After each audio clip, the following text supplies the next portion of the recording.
ആലപ്പുഴയിലെ ചേർത്തലെ തിരോധാന കേസിൽ നിർണായകമായ തെളിവെടുപ്പ് ഇപ്പോഴും തുടരുകയാണ്. സെബാസ്റ്റ്യന്റെ പള്ളിപ്പുറത്തെ വീടിന്റെ പരിസരത്ത് നിന്ന് വീണ്ടും 20-ലധികം അസ്ഥിഭാഗങ്ങൾ കണ്ടെത്തിയിട്ടുണ്ട്. സമീപത്തെ കുളത്തിൽ നിന്ന് വസ്ത്രവും കൊന്തയും കണ്ടെത്തി. വിഷ്ണു സുരേഷ് വിശദാംശങ്ങളുമായി ചെയ്യുന്നു. വിഷ്ണു, ഇന്നത്തെ പരിശോധനയിൽ നിർണായകമായ ഒരുപാട് കാര്യങ്ങൾ ലഭിച്ചു. ഇന്ന് അസ്ഥികളൊക്കെ കണ്ടെത്തിയത് അത്ര ആഴത്തിൽ കുഴിക്കാതെ വളരെ മേൽമണ്ണ് മാറ്റിയപ്പോൾ തന്നെ ലഭിച്ചു എന്നാണ് മനസ്സിലാക്കാൻ കഴിയുന്നത്. 2-2.5 ഏക്കർ വരുന്ന പറമ്പാണ്.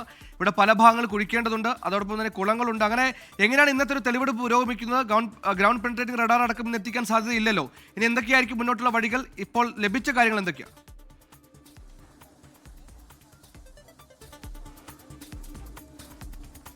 സുഹൈല, നിലവിൽ റഡാർ എത്തിച്ചുള്ള പരിശോധനയില്ല. ഈ കുളം വറ്റിച്ചുകൊണ്ടിരിക്കുകയാണ്.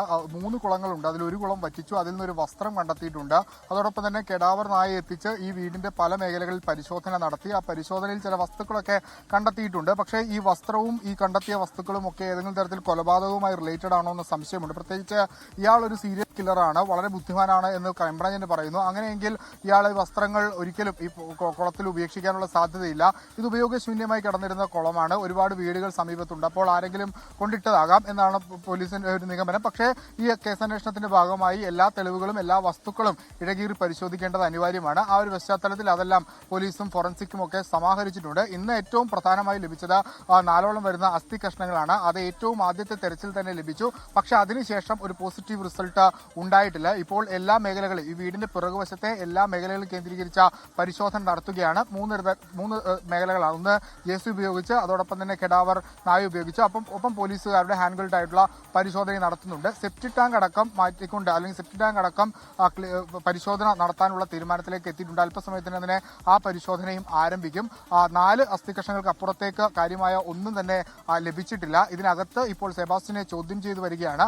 അത് കാര്യമായ ഒരു പോസിറ്റീവ് ലീഡിലേക്കൊന്നും ഇതുവരെ എത്തിയിട്ടുമില്ല. പക്ഷേ പോലീസ് വലിയ ശുഭാപ്തി വിശ്വാസത്തിലാണ്. കൂടുതൽ അസ്ഥികഷ്ണങ്ങൾ ഇവിടെ നിന്ന് ലഭിക്കും. അതല്ല എങ്കിൽ ഈ കൊലപാതകവുമായി ബന്ധപ്പെട്ട ഒരു പ്രധാനപ്പെട്ട ലീഡ് ഇവിടെ നിന്ന് ലഭിക്കും എന്ന വിശ്വാസത്തിൽ തന്നെയാണ് ക്രൈംബ്രാഞ്ച് സംഘം ഉള്ളത്. ഈ ഒരുപാട് വെല്ലുവിളികൾ നിറഞ്ഞ ഒരു കേസാണ് ക്രൈംബ്രാഞ്ചിന് മുൻപിലുള്ളത്. അത് എങ്ങനെയെങ്കിലും അതിന് ചുരുളുകൾ അഴിക്കുക എന്ന ശ്രമത്തിന്റെ ഭാഗമായി എല്ലാ വഴികളും അവർ സ്വീകരിക്കുകയാണ്. ജൈനമ്മ വധമാണ് ക്രൈംബ്രാഞ്ചിന് മുമ്പിൽ ഒരു കോൺക്രീറ്റ് കൊലപാതകം ഉള്ളത്. മറ്റ് 3 കേസുകളും തിരോധാന കേസുകളായി ഇപ്പോഴും അവശേഷിക്കുകയാണ്. ജൈനമ്മയുമായി ബന്ധപ്പെട്ടുള്ള തെളിവുകളൊക്കെയാണ് പോലീസിന് ഇതുവരെ ലഭിച്ചിട്ടുള്ളത്. അതിലൊന്ന് ഈ ഇരാറ്റുപേട്ടയിൽ ഈ സെബാസ്റ്റ്യൻ എത്തുകയും അവരുടെ ജൈനമ്മയുടെ മൊബൈൽ ഫോൺ റീചാർജ് ചെയ്യുകയും ഒക്കെ ചെയ്ത ദൃശ്യങ്ങൾ സഹിതം പോലീസിന് ലഭിച്ചിട്ടുണ്ട്. ഒപ്പം ഇരുവരുടെയും ടവർ ലൊക്കേഷൻ ഈ പള്ളിപ്പുറത്തെ വീട്ടിലെത്തിയതിന്റെ തെളിവുണ്ട്. അതിനുശേഷമാണ് ഈ ജൈനമ്മ കൊല്ലപ്പെട്ടു എന്നൊരു സ്ഥിരീകരണത്തിലേക്ക് പോലീസ് എത്തുകയും ഇവിടെ ഈ വീട്ടിലെ പറമ്പിൽ പരിശോധന നടത്തുകയും ചില അസ്ഥികൾ കണ്ടെത്തുകയും ചെയ്ത് ബുധനാഴ്ചയോട് കൂടിയായിരിക്കും ആ കണ്ടെത്തിയ അസ്ഥികളുടെ DNA പരിശോധനാ ഫലം പുറത്തുവരിക. DNA പരിശോധനാ ഫലമാണ് ഈ കേസിൽ ഏറ്റവും നിർണായകമായി മാറാൻ പോകുന്നത്.